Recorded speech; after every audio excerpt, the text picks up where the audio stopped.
I found two abstractions in the story that we just looked at.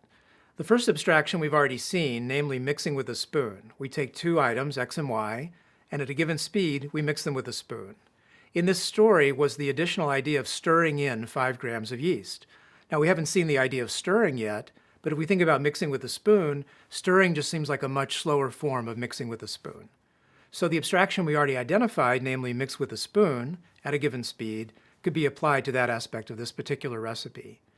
For the other aspects of the recipe, consider the fact that many different parts of the recipe consist of heating up something to a given temperature for a given amount of time.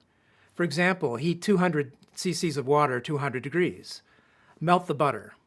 Place the result in a 110-degree oven so it can rise for 45 minutes, and cook for 45 minutes at 350 degrees.